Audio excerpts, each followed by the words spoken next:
industrial, ¿no? Bueno, entonces una vez que ya hemos comentado todo acerca de esta parte, digamos, de lo que tiene que ver con el suelo, en sus diferentes modalidades, todas las formas de degradación, bueno, vamos a recapitular un poco antes de pasar al siguiente subtema de esta presentación. ¿Quién me puede decir cuáles son las formas de degradación del suelo relacionadas con la agricultura convencional?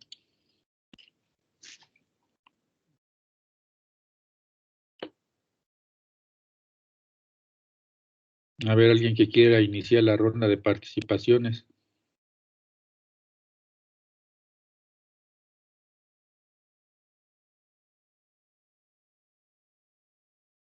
A ver, Ulises, ¿ya estás por allí? Profe, por degradación. Sí. A ver, bueno, ahorita voy con Ulises. A ver, Perla, adelante. Pues las formas de... Ay, ya se me fue la idea. A ver, hija, a ver, te ayudo.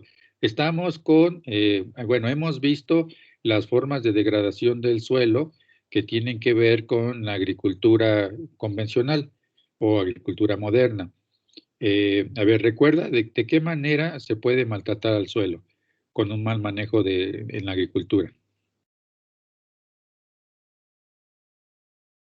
Bueno, pues es que bueno, de las degradaciones son la eólica, la hídrica, y en la agricultura convencional, pues a veces cuando se deja el suelo descubierto.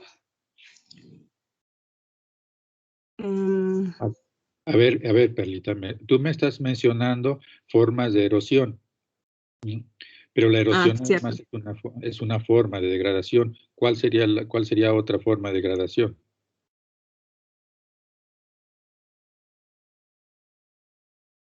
A ver, ayúdenle a su compañera. Tenemos la erosión, ya mencionó la erosión en sus formas hídrica y eólica. ¿Cuál otra podría ser? La desertificación, profesor. La pérdida de la fertilidad biológica. Que es una consecuencia, ¿no? Una consecuencia de la erosión, es la desertificación. Muy bien. Que por cierto, vamos a hacer aquí un paréntesis porque quiero que quede claro. ¿Cuál es la diferencia entre desertificación y desertización?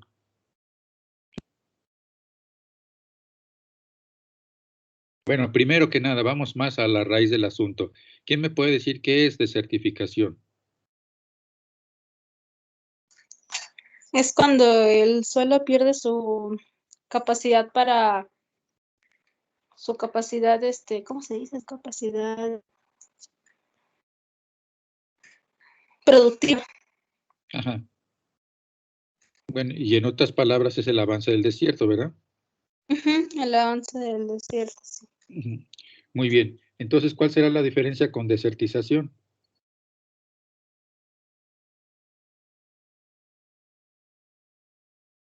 ¿No recuerdan haberlo visto en ninguna materia? Lo debieron haber visto en agricultura de conservación. Profe. Sí. Buenos días. Yo aquí, bueno, o sea, lo acabo de buscar en el Google y dice que es un proceso erosivo que convierte una tierra fértil y habitable en un desierto. La desertización. Sí. Ok. ¿Y cuál será la diferencia con desertificación, si es algo similar?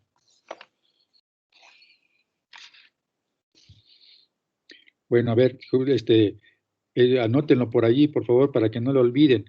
Son procesos semejantes, nada más que la diferencia fundamental es que la desertización se debe a causas naturales y la desertificación se debe principalmente a causas antropogénicas. O sea, son las causas naturales sumadas a las causas antropogénicas, ¿no? Obviamente, por eso la desertificación es más agresiva y es más preocupante, ¿no? Porque acelera los procesos naturales. En otras palabras, la desertificación es un proceso acelerado, es una desertización acelerada por causas humanas, ¿no? ¿Sí queda claro? ¿Jóvenes? ¿Quedó claro? ¿Sí? Bueno, entonces, a ver, entonces vamos a seguir. Decíamos que la desertificación es una consecuencia de la degradación del suelo, ¿no? Entonces ya mencionábamos por allí, bueno, ya mencionaba su compañera la erosión. ¿Cuál otra puede ser de las que hemos mencionado en la clase pasada? A ver, una química, ¿cuál podría ser? Por causa de las lluvias ácidas, que se altere el pH del suelo y eso lo degrade de a tal grado que ya no sea fértil para la producción. Bueno, en principio porque acidifica el suelo, ¿no? Y obviamente cuando el pH es muy bajo, se dificulta la asimilación de nutrimentos, estamos de acuerdo, ¿no? Pero hay otra más que tiene que ver con lo químico, que es la salinización. ¿Se acuerdan cómo es?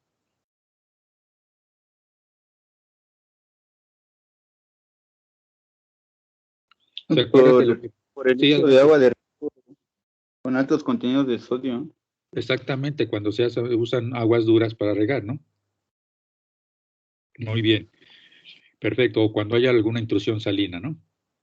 ¿Y cuál sería una forma de degradación biológica del suelo? Que lo hemos mencionado mucho también. Pérdida de la biodiversidad biológica. O pérdida de la diversidad, digamos, ¿te refieres a la microbiota del suelo?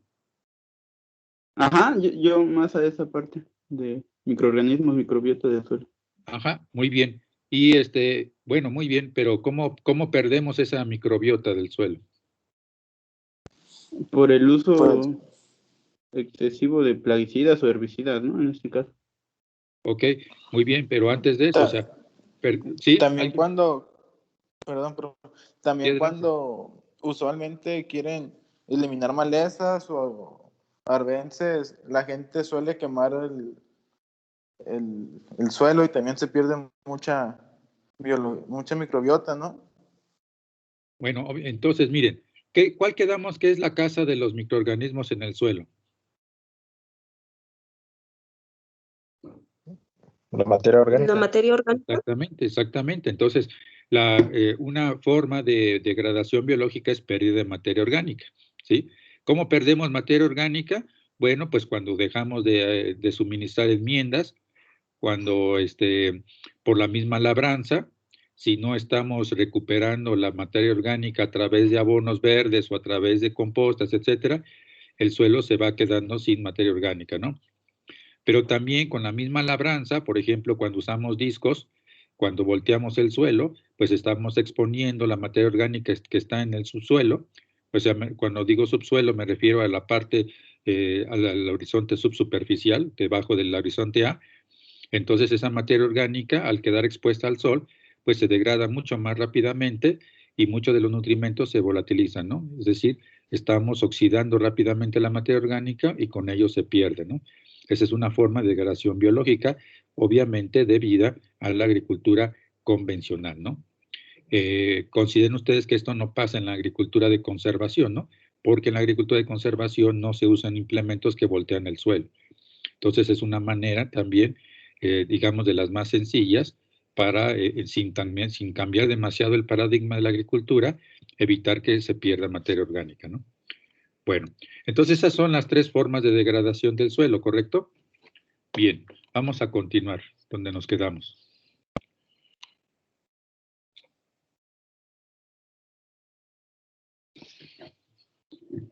Ulises. A ver, Ulises, te estaba llamando porque quiero hacer contigo un paréntesis. ¿Me escuchas?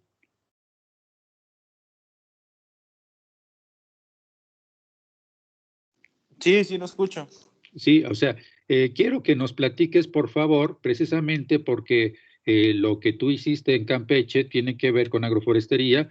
Quiero que me platiques o que nos platiques al grupo y a mí cómo estuvo su experiencia allá. ¿Qué es lo que les planteó el ingeniero? Pues no fuimos, profe. ¿Ya no fueron? No, porque nos íbamos a ir en enero, de febrero a marzo. Ajá. Querían sembrar lo que es chigua, calabaza. Bueno, Sí. pues sí le dicen chigua. Sí. Jitomate Uh-huh. y arroz. Pero creo que no hubo precio en jitomate y estuvo lloviendo. Entonces no pudieron trasplantar. Ajá. Y era lo que les interesaba. Ok. básicamente pues era pues no orgánico el manejo, porque nos dijeron que no era orgánico, pero con el uso de compostas, de bokashis, plaguicidas orgánicos. Y lo que me llamó la atención, profe, es un estudio de suelo que nos mostraron, donde el contenido de materia orgánica era muy alto, mas sin embargo el pH del suelo de ahí del rancho era de 7.5, 7.3, como que estaba muy alto, ¿no? Para el contenido pues, de materia orgánica que tenía, a lo mejor era por el agua o no sé. Porque tú piensas que la materia orgánica tiende a acidificar, ¿no? Ajá, sí. Sí, bueno, de hecho así es. Aunque también tiene mucho que ver con la calidad de la materia orgánica, es decir, el tipo de materia prima que se utilizó para esa materia orgánica, ¿no? Entonces habría que ver qué es lo que ellos utilizaron. Porque si toda la materia orgánica incorporada es a partir de compostas, pues eso puede explicar por qué el pH no ha bajado, ¿no? Porque ya en el compostaje se neutraliza el pH de la materia orgánica fresca, ¿no? Bueno, habría que ver cuál es el origen de eso, ¿no? Pero no es tan descabellado, nada más hay que saber en qué condiciones se incorpora esa materia orgánica. Entonces, qué bueno, ¿no? O sea, esa es una muy buena noticia, que tenemos altos contenidos de materia orgánica con un pH neutro, ¿no? Bueno, entonces, para cerrar el paréntesis, ¿cuándo quedaron de ir ahora sí? Pues ya no nos dijeron nada porque nos íbamos, es que ya ve que era servicio social. Sí. Y nos habían dicho que en diciembre, y cuando fuimos a platicar con ellos, pues nos dieron a entender que nos querían tener ahí más tiempo, entonces íbamos a hacer la estancia ahí con ellos, del mes de febrero hasta mayo, íbamos a empezar antes, y le íbamos a terminar en mayo ya ve que llueve mucho, Sí. ya no se puede pues trabajar. Así Entonces, en el mes de diciembre iban a trasplantar lo que es el tomate o el jitomate, pero me dijo Vico que estuvo lloviendo mucho y que ya no pudieron pues trasplantar. Entonces, pues creo que no iban a alcanzar el precio, ni no les convenía. Entonces, pues esperaron. Ok. Bueno, muy bien. Bueno, entonces, de cualquier manera, si hay en el grupo, en este grupo nuestro, gente que esté interesada en hacer su tesis en agroforestería, pues tenemos ya algunas opciones que ofrecerles, ¿eh? Pero queremos gente verdaderamente comprometida, porque les digo esto, jóvenes, porque ahorita de repente se pudieran emocionar algunos de ustedes, pero ya tuve una experiencia muy mala con 2 estudiantes, ambas de Puebla, y no tengo nada contra los poblanos, ¿no? Esta es casualidad, que estas 2 chicas de Puebla salieron muy, pues, ¿cómo les puedo decir? Pues muy desconsideradas, ¿no? Porque ambas ya habían confirmado, se organizó una salida para llevarlas a Huatusco, porque iban a trabajar con un proyecto de mini jardines clonales, y las 2, faltando apenas unos días para salir, cada una en su momento, dijo que siempre no, ¿no? Que porque ya habían encontrado otra opción. Y nos dejaron colgando con todo el trabajo, toda la inversión, y todo se echó a perder por culpa de esas decisiones. Entonces, ese proyecto, de hecho, ya no siguió, por lo menos este año, ¿no? Pero tenemos otro sobre captura de carbono en cafetales, y otro sobre recuperación de suelos, recuperación de suelos con establecimiento del sistema MIAF en Puebla, ¿no? Entonces, si les interesa, si realmente se van a comprometer, algunos de ustedes, pues ya nos dicen, ¿no? Bueno, ya después platicamos en corto de eso. Vamos a continuar. Gracias, Ulises. Cerramos el paréntesis con eso. Bueno, vamos a pasar al siguiente subtema, que es el uso excesivo y la pérdida de agua que se da justamente con la agricultura convencional. Bueno, ¿alguno de ustedes ha visto antes esta imagen que les estoy presentando en la foto? ¿O saben a qué se puede referir? No, profe, pero es un barco, ¿no?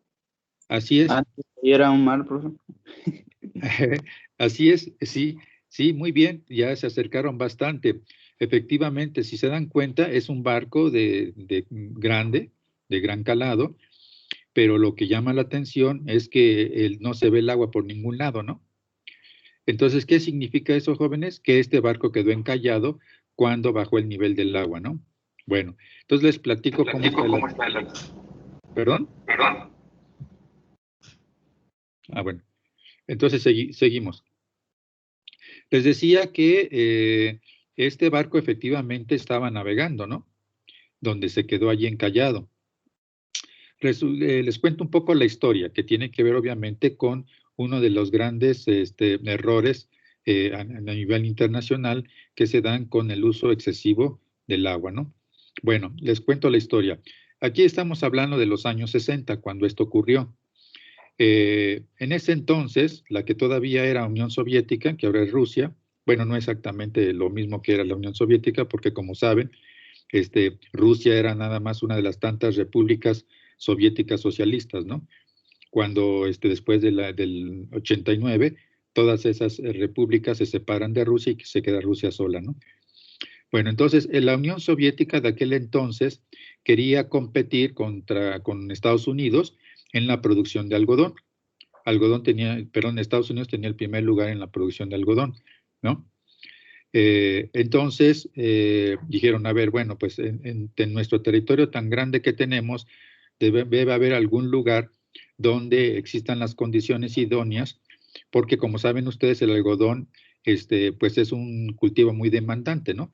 Tanto de nutrimentos como sobre todo de agua. Entonces dijeron, a ver, ¿dónde podríamos tener una región muy grande para sembrar algodón y que no nos falte agua? Entonces, pues terminaron echándole el ojo a una parte que está en el suroeste de Rusia, que es lo que se conoce como Mar Aral, ¿no? Bueno, pues ese Mar Aral realmente no es mar, porque es un lago de agua dulce, pero es un lago enorme, ¿no? Por eso le dicen mar.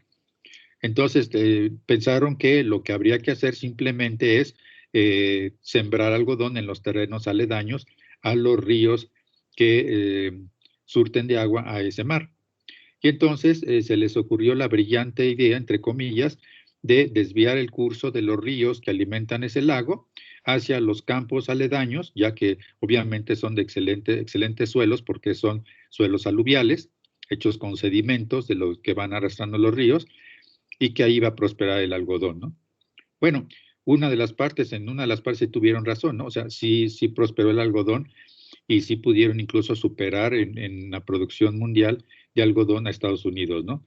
Pero obviamente el desastre ecológico fue mayúsculo, porque pues ustedes ya lo ven, ¿no? Imagínense la cantidad de agua tan enorme que dejó de estar en el lago por dedicarse al cultivo de algodón, ¿no?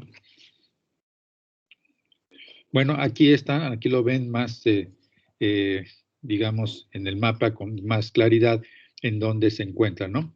Si pueden aquí ver, aquí está como una parte del mapa mundi, pueden ver en este cuadrito rojo dónde se ubica ese mar, ¿no? Bueno, ese lago más bien, que se llama Mar Aral.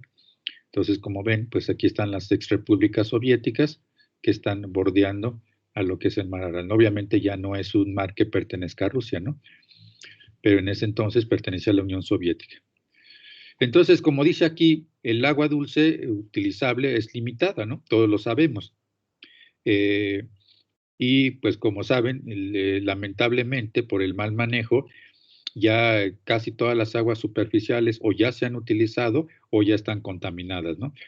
Entonces, como ustedes también muy bien saben, porque eso sucede en México, mucha del agua que se utiliza para riego pues viene del subsuelo, ¿no? Viene de los mantos freáticos, porque pues ya no está en condiciones el agua superficial, o ya no está disponible, o está tan contaminada que ya no es factible utilizarla para el riego, ¿no? Entonces, como saben, algunos países tienen muy poca agua para favorecer el crecimiento de su agricultura o industria, ¿no? Entonces, hay países, como saben, por ejemplo, en el sur de Asia o en el Medio Oriente, que pues prácticamente no tienen agua y la forma como se hacen de bienes y servicios, pues muchas veces es con otros recursos que venden o exportan a cambio de, de recibir o de invertir en tecnología con ese dinero, invertir en tecnología para surtirse de agua, ¿no? Por ejemplo, ustedes saben que hay países que pueden darse el lujo de desalinizar el agua del mar, ¿no? Como es el caso de Israel o Arabia Saudita, ¿no? O el mismo, o los mismos Emiratos Árabes Unidos. Pero esos países, bueno, tienen mucho dinero y pueden, les digo, darse el lujo de gastar en plantas desalinizadoras, ¿no? Porque eso es un proceso bastante caro. Y bien, pues entonces, el problema es que algunos países que todavía tienen agua, pues están en peligro muy pronto de tener grandes problemas por la falta de la misma, ¿no? Como es el caso de México. El problema con nosotros, en nuestro país, es que tenemos una gran reserva de agua, pero toda concentrada en el sur, como saben, ¿no? Bueno, y en el sureste, ¿no?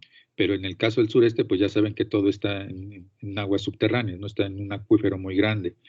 Y el resto del país, pues tiene problemas de agua, ¿no? Y se van a seguir acentuando, como saben ustedes. Entonces, pues de momentos resulta muy complicado tratar de llevar agua, por ejemplo, del sur, donde abunda, a la parte centro y norte y noroeste, donde es tan escasa, ¿no? Y bueno, volviendo al caso del mar Aral, fíjense, aquí está hasta los límites en color amarillo de hasta dónde llegaba ese lago. Vean cómo se fue comprimiendo, cómo fue disminuyendo el espejo de agua. Esto ya está en 1998, están los límites, ¿no? Por aquí así. Y para el 2010, pues ya estaba por acá, ¿no? Bueno, entonces, como ya se dieron cuenta de eso, los países que están alrededor de este lago, que están compartiendo este lago, pues afortunadamente ya están haciendo labores para recuperar este lago, ¿no? Es un proceso que va muy lento, pero parece ser que está funcionando, ¿no? Pero bueno, esto les habla de cómo el mal manejo puede acabar o puede disminuir drásticamente o afectar drásticamente un ecosistema tan grande como un lago, ¿no? De este tamaño. Como saben, en muchos lugares los ríos son drenados porque los desvían su curso hacia terrenos de cultivo, pues lo que crea un efecto negativo en los ecosistemas acuáticos, ¿no? Y en la vida silvestre que depende de ellos. Por ejemplo, hay otras formas de contaminación que no necesariamente son químicas, ¿no? Ni tampoco se agota el recurso del agua. Les cuento, por ejemplo, el caso de las papeleras, ¿no? No sé si sepan ustedes que las papeleras usan muchísima agua en sus procesos, ¿no? De fabricación de papel. Y aparentemente esas empresas no afectan el medio, ¿no? Por ejemplo, toman el agua, o sea, suelen colocarse o establecerse junto a un curso de agua porque necesitan agua limpia, ¿no? Entonces lo que hacen esas empresas es que toman el agua, la utilizan en sus procesos y la devuelven. Y aparentemente la devuelven limpia, ¿no? Porque no la utilizan, o sea, no vierten ningún químico en ella, ¿no? Porque, sin embargo, se considera que tienen un impacto importante en el ecosistema. Bueno, pues que resulta que esas plantas pueden tomar el agua, digamos, a una temperatura de unos 8 o 10 grados, están en un lugar frío, como sería, por ejemplo, el caso de San Martín Texmelucan, toman el agua fría y la devuelven limpia, pero con 8 o 10 grados más. Entonces ya se pueden imaginar el impacto que eso tiene cuando esa agua con 8 o 10 grados más es devuelta al curso original, ¿no? Y obviamente pues eso afecta drásticamente la vida acuática, ¿no? En esos cuerpos de agua. Entonces, como saben, la agricultura utiliza mucha agua en parte porque el uso es ineficiente, ¿no? ¿Alguien sabe más o menos cuánto es la eficiencia del agua utilizada en la agricultura? En agricultura de conservación seguro se los mencionaron. O en alguna otra materia. Profe, según Bueno, de agricultura conservación no me acuerdo, pero en riego por gravedad es una eficiencia más o menos como del 15-20%, ¿verdad? De eficiencia. Ajá, de eficiencia. Y ya en sistemas que son por goteo y eso es más o menos como de un 80-85%. Ujú. Muy bien, así es. Entonces, fíjense cómo, digamos, afortunadamente, por una parte, el hecho de que la gente esté tomando conciencia, sobre todo en el medio agropecuario, de la importancia de cuidar el recurso agua y de utilizarlo inteligentemente, pues es que han prosperado estos sistemas inteligentes de utilización del agua, ¿no? Como ustedes dicen, riego por goteo, etcétera, ¿no? Que incluso han ido sustituyendo al riego por aspersión, que ya de por sí era mejor que el riego rodado, ¿no? Entonces, estas formas de utilización, pues como ya lo dijo su compañero, son muchísimo más eficientes que las anteriores, ¿no? Que el riego rodado, por ejemplo, donde se pierde mucha agua, porque en el camino se evapora, ¿no? Una buena parte. O en otra, pues se desvía del curso cuando no se le da buen mantenimiento a los canales, y lógicamente, pues eso va creando desperdicios en el camino y a la que llega finalmente a la parcela ya es mucho menor que la que originalmente salió, ¿no? Entonces, pues de alguna manera la gente, en general los productores, van a ir cambiando ese paradigma más por necesidad, ¿no? Que por una convicción ecológica. Pero bueno, lo importante para nosotros es que eso se está dando, ¿no? Aunque sea gradualmente. Y como saben, los cultivos aprovechan menos de la mitad del agua usada. En este caso, jóvenes, ¿qué se puede hacer para que los cultivos sean más eficientes en el uso del agua?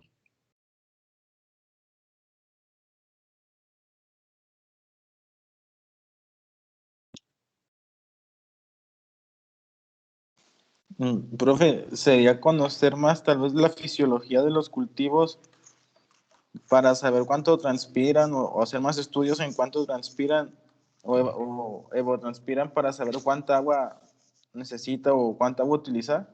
Exactamente, hijo, exactamente. O sea, para hacer el cálculo exacto de lo que el cultivo o la planta requiere, ¿no? Ni más ni menos, ¿no es así? Entonces, administrar exactamente el agua que requiere, ¿no? Obviamente también, Profe, sí, adelante. igual depende de las condiciones del lugar, ¿no? Si pues hace mucho calor, pues hay que hacer riegos ligeros, pero más constante. Y si es en condiciones como que hay mucha humedad o neblinas, pues hay que reducir el riego también. Así es, así es. Bueno, en principio, de preferencia, utilizar especies o sembrar especies más adaptadas al clima local, ¿no? Hay veces que es difícil, ¿no? Porque, digamos, por ejemplo, en el noroeste, pues aunque se establecen cultivos bajo invernadero, que son más propicios de zonas de trópico húmedo, pero pues la demanda lo está pidiendo, el mercado está muy a la mano, muy cercano, ¿no? Para exportarlo a Estados Unidos, etcétera. Y bueno, pues entonces pues se tienen que crear las condiciones, aunque sea de manera un tanto artificial, para que se den esos cultivos, porque por lo demás pues se cuenta con la tecnología, probablemente el agua disponible, en fin, y bueno, pues entonces hay que adaptarse a esas condiciones, pero siempre haciendo un uso eficiente del agua, ¿no? Obviamente también manejando estratégicamente las fechas de siembra, en fin, ¿no? Todo eso que ustedes ya han aprendido a lo largo de su carrera. Bien. Bueno, pues también resulta que a nivel regional, donde la irrigación es practicada a gran escala, pues la agricultura tiene impacto en la hidrología y el microclima, ¿no? Bueno, lógicamente, cuando es por eso es tan importante, pues, calcular de manera precisa las láminas de riego, los momentos adecuados para hacer los riegos, etcétera, para que el impacto sea el menor posible. De hecho, ustedes saben muy bien que cualquier forma de agricultura, por muy amable que sea con el ambiente, siempre va a tener un impacto, ¿no? Un impacto negativo. O lógicamente que el impacto es mucho mayor cuando en la medida en que esa forma de hacer agricultura se aleja o aleja más bien al sistema de su estructura original, ¿no? o de su equilibrio Profe, ecológico. Sí, adelante. ahorita que menciona este tema, recordé de algo que una vez vi en un documental de el caso de la siembra de aguacate en Chile, creo que es en Petrorca, si no me equivoco, y que mencionaba precisamente esto que menciona de que de que a nivel regional la irrigación, donde la irrigación es practicada a gran escala, la agricultura tiene impacto en la hidrología y microclima, perdón, que mencionaba que los mantos acuíferos que se tenían en ese lugar, con el paso del tiempo han prácticamente desaparecido por el uso de agua, por la cantidad de agua que necesita el aguacate, y que mencionaba que pues es más de lo que se produce, bueno, de lo que llueve en esa zona. Y algo muy interesante que me pareció muy interesante es que en cuanto a la legislación de los mantos de acuíferos, decía ahí que no, porque en algún punto intentaron demandar a las empresas que cultivaban aguacate, pero no podían porque eran, creo que, dueñas de algunos mantos acuíferos, y es todo un proceso legal que es muy, así como que se tiene que ver casi casi bajo la lupa, ¿no? Que pues nadie, no se pone mucha atención en cuanto a eso. Y en otras regiones que anteriormente, cuando mencionaba lo de las diversas formas de captación de agua, igual me pareció interesante que como hay zonas que son altas, pero que pegan así cerca del mar, utilizaban como una malla en la que cuando pasaba la neblina o la brisa marina capturaban el agua, y su rendimiento era de 6 litros al año. Y pues yo al principio pensé, no manches, pues es muy poco, pero pues les sirve tienen pequeños huertos, o igual en otros lugares en los que todo el agua de los trastes y de cuando se bañan o de los baños se filtra, ¿no? Y ese, no me acuerdo en qué lugar era, en el que lo ocupaban para regar, o sea, no era agua potable, pero pues era agua limpia, y lo usaban para regar 5 hectáreas de alfalfa, lo que les permitía tener ganado, y entonces pues el ganado no sufría por falta de comida ni por falta de agua, porque era lo que usaban, y así subsistía esa comunidad. Todos en Chile. Así es, Gaby, muy buena tu participación, hija, porque a mí me hace recordar varios ejemplos. Eh, Justamente recordarán ustedes que platicamos la clase pasada o la antepasada acerca de las ecotecnias, ¿no? Pues justamente esto que acaba de comentar Gaby es una de esas ecotecnias, ¿no? Es decir, que en algunos lugares donde la neblina es frecuente, pues se puede utilizar esa agua del ambiente y canalizarla, ¿no? Con ese tipo de mallas. Por ejemplo, estaba pensando que esto funcionaría muy bien, esta ecotecnia, en los bosques mesófilos de montaña, ¿no? Porque como saben, por algo también se les llama bosques de niebla o bosques de neblina, ¿no? Que son, como saben muy bien ustedes, típicos de zonas cafetaleras, ¿no? Como en Veracruz o en Chiapas. Entonces, el problema es que estas ecotecnias son poco conocidas y poco utilizadas todavía en México, ¿no? Cuando uno visita el Museo del Agua, y seguramente todos ustedes o casi todos ustedes ya lo hicieron, allí en San Gabriel Chilac, en la Mixteca Poblana, pues se acordarán que ahí tienen en exhibición varios ejemplos de ecotecnias, ¿no? Y que no son caros, tienen ahí hasta el precio y todo. Incluso algunas se pueden hasta hacer, ¿no? Se pueden hacer hechizas, eh, porque no tienen mayor ciencia, ¿no? Como la bomba de Ariete, la bomba eólica de extracción de agua, en fin, ¿no? Muchas de esas ecotecnias que son relativamente sencillas y se pueden aplicar, ¿no? Para, pues captar agua, ¿no? Ahora, volviendo a lo del impacto que comenta su compañera, pues sí, ejemplos como este hay muchos, ¿no? Eh, y muchos, desafortunadamente, mucha de esta problemática relacionada con el cambio en la hidrología y el microclima derivados de la agricultura, pues tienen que ver con cuestiones económicas y a veces hasta políticas, ¿no? Por ejemplo... Tengo otra, profe. Sí, adelante. Bueno, aquí en mi municipio aquí en el estado de Guerrero, aquí en Citlala, está el programa de Sembrando Vida. Ajá. Y en este caso, como dice la compañera sobre el comentario de ahí en Colombia, o bueno, Chile o donde sea, se me Sí. olvidó. Sí. Aquí los beneficiarios, o sea, es un acierto, ¿no? Que les den plantas y todo eso, o el dinero para que compren sus plantas, pero en este caso están intentando, bueno, ya adquirieron, no sé, como unas 50 plantas, son pocas, de aguacate, variedad Hass, o sea, y aquí en esta región es una región seca realmente, y es que el recurso agua es muy limitado, pero, o sea, ellos no distinguen eso, o sea, van con la idea de que ahorita está el boom del aguacate, mucho dinero, se exporta, deja altos rendimientos conforme al dinero, pero, o sea, no ven el lado negativo, o sea, está bien, vas a producir, pero vas a adquirir, o bueno, vas a utilizar alta cantidad de agua. Y además, o sea, no solamente es culpa de ellos, o sea, que no tengan ese conocimiento de la demanda hídrica de tal cultivo. Lo consiguiente es que son los mismos ingenieros que están promoviendo, no, pues vamos, hay que meter aguacate porque pues, el gobierno y todo eso, o sea, es un desacierto en este punto sobre ese programa. En mi región, pues, no puedo decir que sea a nivel estado, o sea, todo completamente, o a nivel país, pero o sea, es ahí en donde ya siento que pues puede que sea un desacierto, o sea, a introducir especies que no son, bueno, que no hay condiciones para su buen desarrollo en tal región, y además va a limitar aún el agua posteriormente. Ese es mi comentario.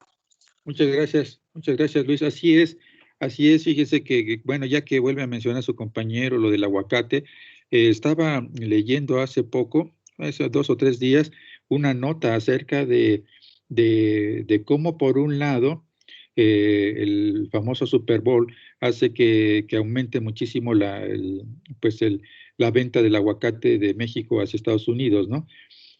Pero pocas personas toman en cuenta que eso que parece algo muy bueno desde el punto de vista económico es muy malo desde el punto de vista ambiental, porque como saben, pues ese aguacate que se exporta, pues que casi en su totalidad es de Michoacán. Entonces eso ha generado que aumente drásticamente la deforestación en ese estado, porque cada vez precisamente porque hay mucho dinero de por medio, se están abriendo más terrenos naturales, de bosque natural, para incorporarlos, para convertirlos en huertas de aguacate, ¿no? Porque ni siquiera es un sistema agroforestal, ¿no? Combinado con otras especies, es una huerta, es un monocultivo, ¿no? Y con los efectos negativos que eso conlleva, ¿no? Porque obviamente no es aguacate orgánico, ¿no? Es aguacate que, pues la intención son huertas, que la intención es sacar la mayor producción, ¿no? O sea, es el paradigma de la agricultura convencional, ¿no? La mayor rentabilidad en el menor costo, en el menor plazo posible, y obviamente, pues lleva muchos agroquímicos de síntesis y plaguicidas, etcétera, para que pues ese cultivo sea redituable, ¿no? En el corto plazo. Y así podríamos mencionar otros ejemplos, ¿no? Cuando ya otros estados, como ustedes deben saber, pues están demostrando que se puede producir aguacate en sistemas agroforestales con buena rentabilidad, ¿no? Veracruz está poniendo el ejemplo, y no sé si sepan ustedes que se está volviendo popular el cultivo de aguacate en cafetales, ¿no? De hecho, ya una de mis tesistas de doctorado se va a graduar en julio, precisamente con una tesis que hizo estudiando la dinámica del carbono y el nitrógeno en sistemas agroforestales de café con aguacate, ¿no? Entonces ella hizo un comparativo de cómo era esta dinámica entre un sistema, por ejemplo, una huerta de aguacate nada más como monocultivo, diferentes sistemas agroforestales de café con aguacate, pero con diferente manejo, con las mismas condiciones, y lo único que variaba era el manejo del agricultor, y compararlo con un cafetal sin aguacate, ¿no? Entonces, esto obtuvo datos muy interesantes, y uno de los que más nos ha llamado la atención es que, contrario a lo que la gente piensa, que el aguacate no puede prosperar con el café, pues ahí se demostró que sí, ¿no? Que con un buen manejo, sí, no solamente prosperan ambos juntos, sino que además el sistema es más redituable, ¿no? Ya en conjunto. porque han de saber ustedes que el café por sí solo ya no es rentable para mucha gente, ¿no? Y esto es porque la mayoría de los pequeños productores o, o no sabe o no tiene o no está dentro de su paradigma o no tiene los medios para sacar el producto pues prácticamente ya directo a la venta, ¿no? O sea, ya tostado. Entonces, normalmente lo venden en cereza y obviamente que en cereza está muy castigado el precio, ¿no? Además que a diferencia del café ya tostado, que no varía su precio, al contrario, siempre está subiendo, en cereza pues está todo el tiempo los vaivenes del mercado internacional, ¿no? Entonces, imagínense, pues ahorita han de estar pagando tal vez como en 15 pesos el kilo, ¿no? De café cereza. Y tan solo se pagan como 3 pesos del corte, ¿no? Por kilo. Entonces es complicado, ¿no? Pero es una buena idea, ¿no? Y además es el hecho de que en los mercados internacionales pues también acepten aguacate de otras partes, ¿no? Y también que el gobierno de México apoye en ese sentido de no darle preferencia solamente al aguacate de Michoacán, ¿no? Sino de que si hay aguacate de Veracruz o de Guerrero, de otras partes que está cumpliendo con la norma, pues que también se impulse, ¿no? Que no se le dé preferencia solamente al de Michoacán. Bueno, esas otras maneras en que esto puede mejorarse, ¿no? O sea, en pocas palabras, incentivar los sistemas agroforestales y la agroforestería en general en nuestro país, ¿no? Que afortunadamente con esto del programa Sembrando Vida se está dando un gran impulso a la agroforestería como nunca antes en México, ¿no? Eso yo creo que es uno de los grandes aciertos, con todos sus bemoles, porque sabemos muy bien que el programa Sembrando Vida ha caído en muchos errores, pero creo que el mayor acierto es ese impulso que se le está dando a la agroforestería, ¿no? Y obviamente que sobre la marcha se han ido puliendo varios, digamos, limitaciones o debilidades que tenía el programa Sembrando Vida, ¿no? Que todavía se puede mejorar, pero yo creo que como iniciativa, como idea, está muy bien, ¿no? Bien, vamos a continuar. Bueno, entonces se sabe que en las futuras crisis que va a enfrentar la agricultura moderna, si continúa usando el agua de la misma forma, pues van a redundar en cambios ambientales, más habitantes marginados por la falta de agua y limitaciones de riego, etcétera. Y esto de los habitantes marginados por la falta de agua, pues va a seguirse acentuando cada vez más precisamente con el cambio climático. Seguramente ustedes en algún video, en algún documental, habrán visto que ya empieza a haber, ¿cómo se llama? Refugiados climáticos les llaman, ¿no? O sea, gente que por el cambio en el clima han tenido que emigrar de sus lugares de origen, ¿no? Y ya no nada más, es decir, que ya no nada más hay refugiados por las guerras, ¿no? Que ahora también los hay por el clima, ¿no? Habíamos mencionado, por ejemplo, el caso de Bangladesh, ¿no? Que a diferencia de los Países Bajos, pues es un país pobre, entonces mucha gente que por causa del aumento del nivel del mar, pues está quedando literalmente inundadas, ¿no? Su terreno, su casa, y tienen que emigrar, se tienen que verse obligados a migrar a otras partes de su país o de otros lugares, ¿no? Bueno, otra situación que también se ha generado por la agricultura convencional, pues es la contaminación del aire, ¿no? Como saben. Bueno, tenemos que la mayor contaminación del agua, pues se debe a prácticas agrícolas debidas al uso de fertilizantes, ¿no? Bueno, fertilizantes y plaguicidas sintéticos, ¿no? Y bueno, alguien seguramente de ustedes recordará el fenómeno de la eutroficación, ¿no? Creo que ya lo había comentado con ustedes, ¿no? ¿Quién me puede decir qué es el fenómeno de la eutroficación? Yo, profe, Sí, adelante. habíamos quedado que es el crecimiento excesivo de plantas acuáticas y aparte algas por el exceso de nitrógeno que existe en algunos lagos, lagunas, ríos, etcétera, donde, por ejemplo, algunas tierras fertilizan demasiado con nitrógeno y otros nutrimentos, entonces el agua, bueno, de ahí se lava con la lluvia, riegos, etc. y cae a esos cuerpos de agua naturales. Así es. Entonces ya el crecimiento excesivo de esas plantas pues van dañando a las especies nativas de ahí. No dejan crecer a las otras plantas, hay exceso también de metano, etcétera, entre esas cosas. Así es, sí, así es. Entonces, ¿qué es lo que va pasando? Que ese cuerpo de agua que originalmente era limpio, era el agua transparente, etcétera, se va poblando primero con microalgas, luego con macroalgas, luego otro tipo de plantas acuáticas, pues ya macroscópicas. Entonces se va cubriendo, por ejemplo, después con lemna, luego con lirio acuático, con tulares, etcétera, hasta que ese cuerpo de agua pues queda totalmente alterado, cambia completamente su fisonomía y se convierte en un pantano, ¿no? Lógicamente todo ese proceso va agotando el oxígeno que había originalmente en la columna de agua, hasta que finalmente pues ya no puede vivir las especies originales, ¿no? Vivirán otras que a lo mejor no dependen tanto del oxígeno, ¿no? Pero el ecosistema original pues ya prácticamente desapareció, ¿no? Y bueno, pues también se sabe que los plaguicidas pues no solamente afectan en el lugar donde se aplican, ¿no? Sino que muchas veces llegan más allá de los límites de la parcela y también afectan a los insectos benéficos, ¿no? Y a la vida silvestre, incluso envenenando a los mismos productores. Y también se sabe que los plaguicidas pues llegan a los cuerpos de agua y causan problemas también con los organismos acuáticos.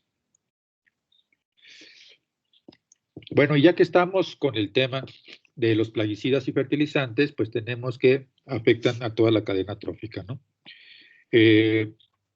¿Alguien me puede decir cómo es este proceso? ¿Por qué se dice que los plaguicidas afectan a toda la cadena trófica?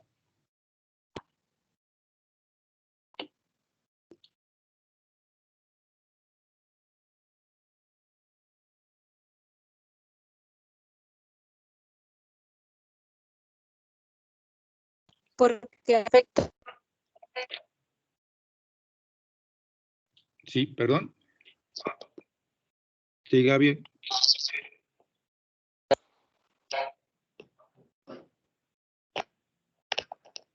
A ver, Joshua, si quieres comentar algo.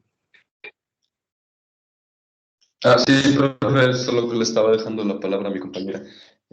Considero que como el ecosistema o la cadena trófica es un equilibrio muy delicado, al mover una pieza se causa un efecto mariposa muy grande, por ejemplo, un plaguicida contra las orugas o contra los gusanos. En este caso llega, por ejemplo, un pajarito y se come al gusano, entonces se envenena el pajarito y se muere. Podría llegar un perro y también se podría intoxicar, o los microorganismos que hay en el suelo podrían, aunque no, ahí sí desconozco cómo funciona con los microorganismos del suelo, si se pueden intoxicar por medio de esa carroña o de los minerales que suelte el cadáver de estos animales, pero supongo que debe de haber algún tipo de afectación a los microorganismos del suelo. Y al morir ese pajarito, pues puede incrementar la población de insectos, lo que causa ahora las plagas, y tendría que utilizarse más plaguicidas, y así constantemente, causando un efecto mariposa muy, muy grande. Muy bien, Joshua, fíjate que se habla poco de eso, de esto último que comentaste, pero efectivamente podríamos suponer que algunos de esos plaguicidas que pasan por toda la cadena trófica y llegan hasta los descomponedores pudieran afectar a las bacterias benéficas, ¿no? Y actuar como un bactericida, pero de bacterias benéficas, ¿no? Y obviamente eso dañaría drásticamente las poblaciones de los microorganismos que funcionan como descomponedores, ¿no? Efectivamente, eso es posible, teóricamente hablando, ¿no? Porque se supone que los descomponedores pues, son muy eficientes en la descomposición de las sustancias nocivas, pero pues como todo tienen un límite, ¿no? Y si es demasiado el contaminante, probablemente acabe con ellos. Muy bien. Bueno, aquí quiero hacer un paréntesis, jóvenes, por recordando otra ecotecnia antes que se me olvide, que puede ser también un tema de interés para alguno de ustedes. Hablando precisamente del uso eficiente del agua, tenemos otro proyecto que consiste en el tratamiento de aguas residuales utilizando plantas filtradoras, ¿no? Tenemos ya el prototipo allá en la finca donde mis estudiantes están haciendo sus investigaciones, allí en Huatusco, Veracruz. Pero ese prototipo, en este año, queremos reproducirlo en otra parte, con otro productor, en una comunidad también de Huatusco, que se llama Elotepec, y también en el CRUO, ¿no? En el Centro Regional Universitario Oriente, que tenemos allí igualmente en Huatusco, ¿no? Aprovechando que donde está mi finca, pues estamos como a 7 minutos caminando del CRUO. Y la intención es esa, ¿no?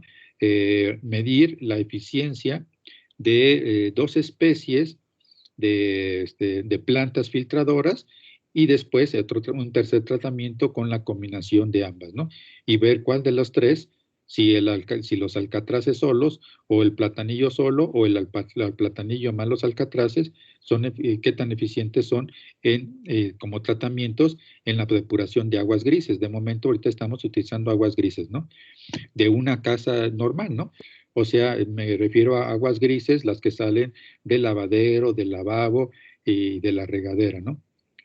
Entonces, bueno, y también, sí, en este caso, con esas, y después vamos a probarlo, si vemos que resulta el tratamiento o el sistema, después lo vamos a tratar con aguas negras, ¿no? Pero esa es la idea, ¿ven? En el caso del CRUO, vamos a conectar el prototipo a la cafetería del CRUO, ¿no? Y ahí se van a tratar las aguas pues, de los 2 baños que tiene la cafetería, más las que salen del fregadero y del lavadero que utilizan, ¿no? Entonces, es una idea interesante porque no es un prototipo muy caro y, bueno, pues el principal elemento filtrante pues son las plantas, ¿no? Que allá ambas especies se dan con mucha facilidad. Bueno, pues esa es otra idea por si a alguno de ustedes le pudiera interesar, ¿no? Como ecotecnia para, una vez que validemos su funcionamiento allá, pues se pueda promover ya a gran escala. Bueno, se cierra el paréntesis, continuamos. Bueno, también hay diferentes tipos de plaguicidas, ¿no? Hay los menos persistentes, que desgraciadamente también son los más tóxicos, ¿no? O sea, en otras palabras, no duran tanto como otros, pero mientras duran causan grandes daños.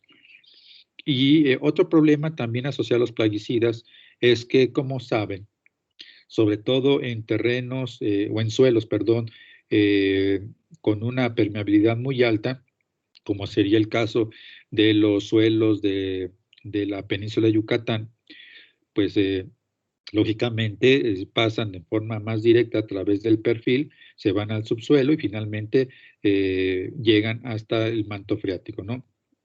Todo esto, pues ya sea con el riego o con la lluvia, ¿no? El problema es que no sé si sepan ustedes que aunque en una buena parte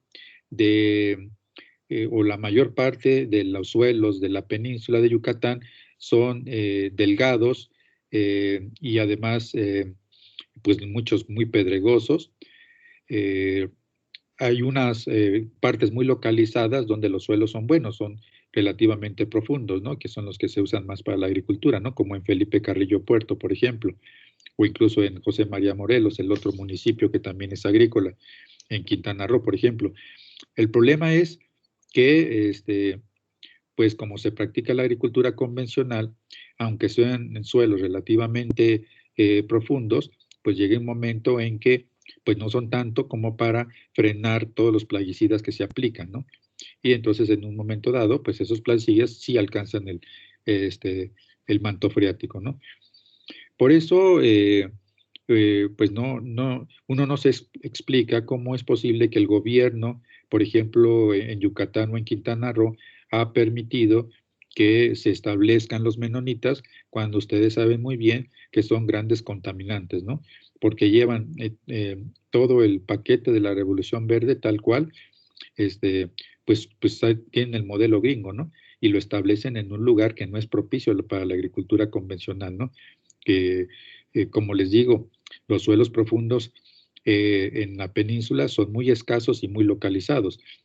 Y los menonitas pues no se establecen justamente nada más en esos lugares, ¿no? Sino que en todas partes donde el gobierno les deja establecerse, ¿no? Entonces hay muchos suelos que no son propicios para este tipo de agricultura en la península. Y bueno, también tenemos que las sales y sedimentos afectan los cauces de ríos y destruyen zonas de pesca. Y también, bueno, ya decíamos que así como los plaguicidas, también los fertilizantes pueden ser lixiviados, y aunque no tienen una toxicidad directa como los plaguicidas, su efecto ecológico puede ser igualmente perjudicial, como el caso de que ya mencionó su compañero Job, ¿no? De la eutrofización o eutroficación. Y justamente hablando de esto, pues los nitratos de algunos de esos fertilizantes, pues también son los principales contaminantes del agua potable en muchas regiones, ¿no? Y como ustedes saben, por ejemplo, cuando esta agua contaminada con nitritos se utiliza en bebederos, pues es tóxico para los animales, ¿no? Los puede llegar a envenenar incluso. Bien. Bueno, vamos a pasar con otro subtema, que es la dependencia de insumos externos, ¿no? Es decir, si estos efectos negativos que causa la agricultura convencional no fueran suficientes para convencer a la gente de la necesidad del cambio de paradigma, pues aquí tenemos otro efecto negativo adicional, ¿no? Que, como saben, la agricultura convencional funciona siempre y cuando, o sea, por lo menos desde el punto de vista económico, siempre y cuando se aplique todo el paquete, ¿no? Tecnológico, ¿no? Y eso incluye muchos insumos que no se producen en México, ¿no? Entonces hay que importarlos. Y como saben, este tipo de agricultura o este tipo de paquete está diseñado para que les funcione siempre y cuando pues usan semillas híbridas, semillas mejoradas, plaguicidas especiales, bueno, fertilizantes, agroquímicos en general específicos para este tipo de semilla híbrida, en fin, ¿no? Y casi que le tienen que comprar a la misma empresa todo el paquete. Entonces esto crea obviamente una gran dependencia, ¿verdad? Y ni qué decir de los transgénicos, que es otro boleto, ¿no? Bueno, entonces resulta que esta dependencia impacta en las ganancias del agricultor, ¿no? Y obviamente en el uso de recursos no renovables, porque como saben, pues están a expensas de los productos que directa o indirectamente están hechos a base de combustibles fósiles, ¿no? O indirectamente consumen combustibles fósiles. Entonces, por ejemplo, el uso prolongado de las prácticas convencionales pues implica una mayor dependencia hacia insumos externos, ¿no? Como hemos visto, es un círculo vicioso, como ustedes bien saben, ¿no? Y en este paradigma, como es de su conocimiento, pues se estila la labranza intensiva, ¿no? Con todos los pasos que ustedes ya conocen, y desde luego el monocultivo es parte del paradigma, ¿no? Pero sabemos muy bien que en conjunto estas formas de trabajar la tierra van degradando el suelo poco a poco. Y la fertilidad pues se va centrando cada vez más solamente en la parte química, ¿no? Con lo cual se olvida la fertilidad física y la biológica, y el sistema se vuelve cada vez más dependiente de la intervención humana, pero no solo eso, sino que se vuelve cada vez más ávida de que se le suministre todo lo que requiere para darle sustento a las plantas, ¿no? Entonces cada vez se tienen que utilizar más unidades de fertilizante, ¿no? Y lo que es peor, cada vez más plaguicidas, y además no solamente en cantidad, sino cada vez más potentes y cada vez más agresivos, ¿no? Porque, como saben muy bien ustedes, las plagas van creando resistencia, ¿no? O sea, el mismo ser humano va creando una selección natural, bueno, más bien sería una selección artificial, y como siempre hay organismos que sobreviven, pues esos van heredando esa resistencia y pues entonces aumenta ese círculo vicioso, ¿no? Que ustedes ya conocen. Y desde luego, la dependencia de insumos derivados del petróleo, ¿no? Como el fertilizante nitrogenado y otros más. Entonces, como es obvio, como comprenderán ustedes, la agricultura pues no puede ser sostenible cuando hay dependencia de insumos externos, ¿no? Lo veíamos en la presentación pasada cuando tratamos el tema del desarrollo sostenible, ¿no? Cuando el agricultor depende de insumos externos, ¿no? Como si fuera su droga, pues lógicamente no puede haber un desarrollo sostenible. Desde el punto de vista social y económico, para que haya desarrollo sostenible en el campo, el productor debe estar empoderado, debe estar autónomo, ¿no? Y esta parte de esa autonomía, pues tiene que ver con que su propio sistema le surta de los insumos que requiere y no requiera de insumos externos, ¿no? Y luego también tenemos que, en primer lugar, pues los recursos naturales de donde provienen esos insumos, pues son no renovables, ¿no? Como el caso del petróleo. Y además de cantidades finitas. Entonces, imagínense ustedes, aunado a todo el asunto de los problemas sociales, económicos, etcétera, que conlleva esa dependencia, pues está el hecho de que tarde o temprano esos insumos dependientes del petróleo, pues van a empezar a tener problemas porque se va a acabar la fuente que los produce, ¿no? Que en este caso, pues son los combustibles fósiles. Y en segundo lugar, pues esa dependencia hace que el agricultor, las regiones y todo el país, pues sean cada vez más vulnerables a la oferta de insumos, ¿no? A las fluctuaciones del mercado y al incremento de los precios. Entonces, por eso, jóvenes, con todas sus debilidades y sus errores, nuevamente quiero citar pues el atino que se ha tenido al impulsar este programa de Sembrando Vida, porque precisamente una de las cosas que está intentando promover es que el propio agricultor sea capaz de generar sus propios insumos, ¿no? De hecho, no sé si sepan que este programa inició en el 2018, si no me equivoco, y justamente empezó con, con los primeros técnicos a los cuales se les daba como primer capacitación el saber usar compostas, ¿no? Saber hacer compostas para que llevaran esa tecnología con los agricultores. Entonces, esto es porque existe ese interés, ¿no? En empoderar al productor a través de este tipo de sistemas y a través de este tipo de tecnologías. Muy bien. Bueno, vamos a ir terminando con este subtema, que es también otro efecto negativo de la agricultura convencional, y que es la pérdida de diversidad genética, lo cual también es obvio, ¿no?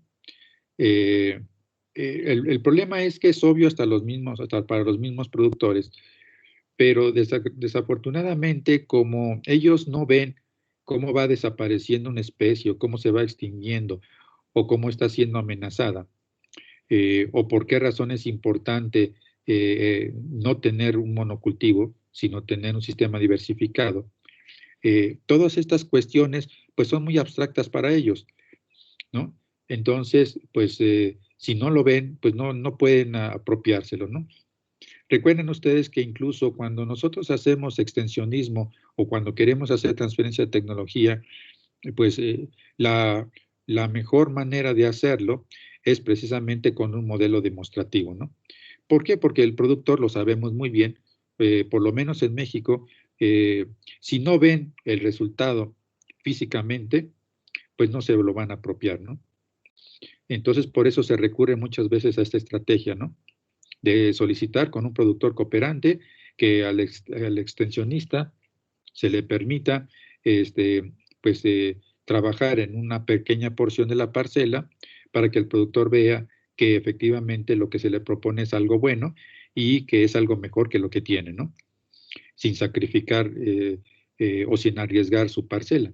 Entonces, una vez que el productor ve que efectivamente en ese pedacito de su terreno están mejor las cosas que en el resto, pues va a ser muy fácil que él adopte la nueva tecnología, ¿no? Entonces, como les decía, si el productor no ve las consecuencias negativas de tener un monocultivo, pues lo va a seguir trabajando, ¿no? Por ejemplo, ustedes seguramente a estas alturas, tanto de su carrera como de nuestra materia, pues ya ven que es una tontería, ¿no? Manejar la agricultura convencional.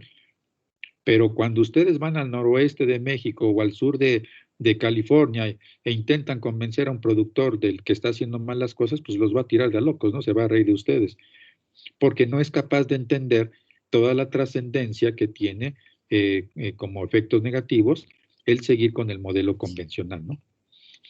Bueno, entonces, como saben, a lo largo de la historia de la agricultura, pues los humanos han incrementado la diversidad genética de los cultivos a nivel mundial, ¿no? Es decir, que en un inicio la agricultura era algo, en sus inicios la agricultura no solamente no promovía el monocultivo, sino al contrario. O sea, lo que hicieron los primeros agricultores de la historia fue incorporar cada vez más especies silvestres a las, digamos, al inventario domesticado, ¿no? Entonces, hubo dos factores que promovieron esa diversidad genética, ¿no? Por un lado, la selección de variedades con características especiales para cada lugar, adaptadas perfectamente a cada clima o a cada región edafoclimática, mediante el fitomejoramiento, ¿no? O sea, desde siempre, desde que nació la agricultura, se ha hecho fitomejoramiento, ¿no? Obviamente no con los niveles de precisión y de conocimiento científico que hoy se hace, por ejemplo, con nuestros investigadores más ilustres en fitotecnia, por decir un ejemplo, pero ya se hacía fitomejoramiento, ¿no? De manera empírica. Y además, pues la domesticación de las plantas silvestres que enriquecieron el banco de germoplasma, ¿no? De especies de interés, en principio, para el consumo animal y el consumo humano, ¿no? Sin embargo, en las últimas décadas, pues la diversidad genética de las plantas domesticadas se ha ido reduciendo, ¿no? O sea, todo ese bagaje cultural que hemos heredado de todas esas prácticas milenarias, pues se está reduciendo, ¿no? Parece que estamos retrocediendo, ¿no? Entonces, muchas variedades se han extinguido y muchas otras están en vías de hacerlo. Y eso obviamente conlleva que la base genética de la mayoría de los principales cultivos se ha estado uniformizando, ¿no? Por ejemplo, se sabe que el 70% del cultivo de maíz a nivel mundial involucra solo 6 variedades, ¿no? El problema es que hasta nosotros mismos como mexicanos, a pesar de que México es centro de origen del maíz, nos estamos cayendo en el juego, ¿no? Como saben ustedes. Y tan es así, bueno, la prueba más clara y más contundente de eso es que una gran parte del maíz que se utiliza en México, pues es importado, ¿no? Sobre todo el maíz amarillo, ¿no? Que es que se les da de comer a los animales. Y pues obviamente eso nos ha hecho perder en buena parte, por lo menos en el caso del maíz, pues la soberanía que antes sí teníamos, ¿no? Que se puede recuperar, ¿no? Pero se requiere de un gran trabajo en todos los sentidos, que tiene que ver, desde luego, con pues el mejoramiento o la recuperación de la base genética que teníamos, aprovechando esa condición de ser centro de origen, y pues seguir trabajando, ¿no? En el fitomejoramiento del maíz, ¿no? Y bueno, pues también esta pérdida de diversidad se debe al énfasis en la productividad a corto plazo, ¿no? Tanto rendimientos como ganancias. Y aquí otra vez mencionamos el caso de la visión o el paradigma que tiene la agricultura convencional acerca de cómo debe ser una parcela agrícola, ¿no? Y como ustedes saben, desgraciadamente en este paradigma se ve a las plantas como mini fábricas, ¿no? Entonces, cuando se desarrollan variedades altamente productivas, se tiende a adoptarlas y sustituir otras variedades, aun cuando éstas puedan tener otras características deseables. O sea, cuando centramos toda nuestra atención, por ejemplo, en el caso de ustedes como futuros ingenieros, agrónomos, fitotecnistas, cuando centran todo en la parte productiva, pierden de vista que hay especies que a lo mejor, o variedades que a lo mejor no son tan productivas, pero que tienen otras cualidades deseables que incluso para el fitomejoramiento pueden ser muy buenas, ¿no? Pero si ustedes nada más se van con las que son altamente productivas, pues están desperdiciando ese enorme potencial, ¿no? Entonces, esa homogeneidad genética de los cultivos es consecuente obviamente con la maximización del rendimiento. Es decir, esa homogenización va de acuerdo a una producción en serie, ¿no? Cuando vemos a la agricultura como eso, ¿no? Como una producción en serie de productos para el mercado. Y obviamente a este tipo de agricultura le viene muy bien estandarizarlo todo, ¿no? Las prácticas de manejo, las variedades, las especies utilizadas, el paquete tecnológico que se usa. Se facilita mucho cuando se usa, por ejemplo, una sola variedad de una sola especie en cuanto al uso de los plaguicidas, del paquete de plaguicidas, herbicidas, etcétera, y las semillas, etcétera. Entonces, pues ya para concluir, tenemos que la uniformidad genética al mismo tiempo hace vulnerable al cultivo a plagas y enfermedades, ¿no? Y estas plagas pues adquieren resistencia tanto a plaguicidas como a las defensas de las plantas, ¿no? Entonces pues ya ustedes conocen muy bien el ejemplo del famoso maíz BT, ¿no? Que genéticamente se le metió el Bacillus thuringiensis, por eso se llama BT, para que atacara a la plaga más recurrente de ese cultivo, pero que pues después pues se volvió muy dependiente de insumos que, pues que son caros, ¿no? Entonces, ese es un gran problema cuando se estandariza todo, ¿no? Y también aumenta la vulnerabilidad a los cambios climáticos y a otros factores ambientales.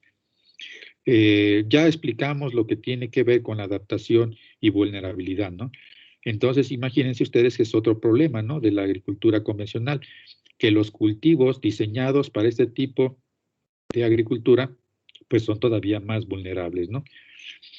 Por eso es muy importante no perder la base genética de las especies y variedades originales, ¿no? Porque esas nos van a permitir pues seguir trabajando en el fitomejoramiento y más ahora con especies y variedades adaptadas a las nuevas condiciones climáticas, ¿no? Entonces el problema se vuelve más grave cuando va acompañado de una disminución del banco genético, porque pues hay cada vez menos recursos genéticos de los cuales echar mano para el fitomejoramiento, ¿no? Cada vez hay menos fuentes de genes para incorporar resistencia o adaptar a plagas o al cambio climático.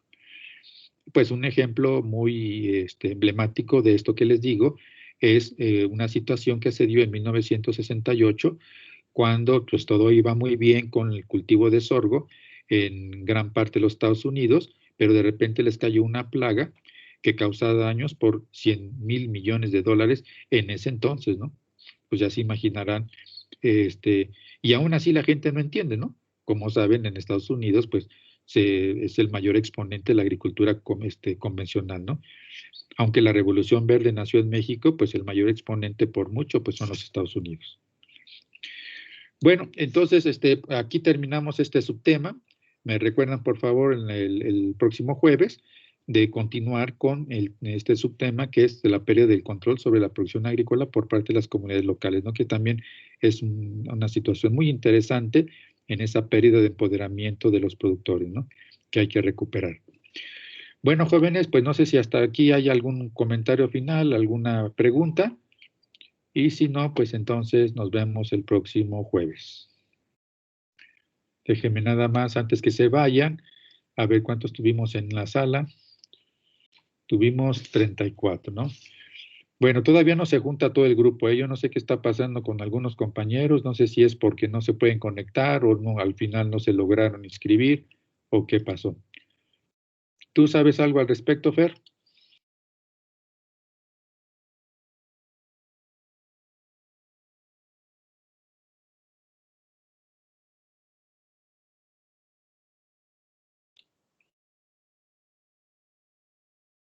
A ver, ¿me escuchas?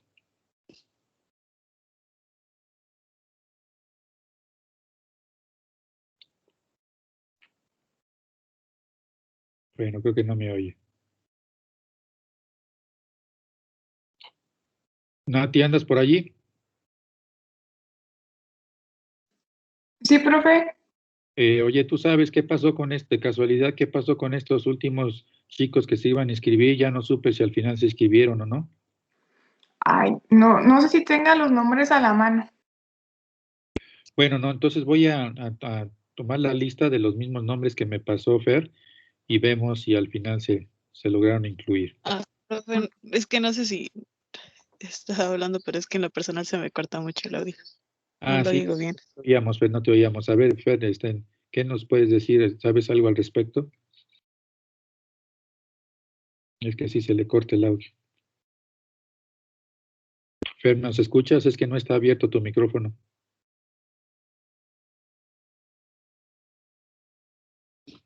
Se escucha cortado. Sí. Profe, Sí. pues Sí. lo último que yo supe, por lo que pusieron en el grupo, es que dos de los compañeros, uno era Martín y el otro David o Diego, ahorita checo el nombre, sí se iban a inscribir, solo que no habían podido entrar. Ya de otros tres no me acuerdo. Ajá. Bueno, sí, les digo que me llama la atención que pues nunca hemos tenido el grupo completo, ¿no? Ahorita, por ejemplo, fue uno de los días con mayor afluencia, más bien con mayor asistencia y solamente son 33, ¿no? Y debía haber por lo menos 44, 45. Pero bueno, vamos a ver qué está pasando. Bueno, entonces, así quedamos, jóvenes. Muchas gracias por su asistencia y sus participaciones. Síganselas anotando, por favor. Les digo que ya voy a traer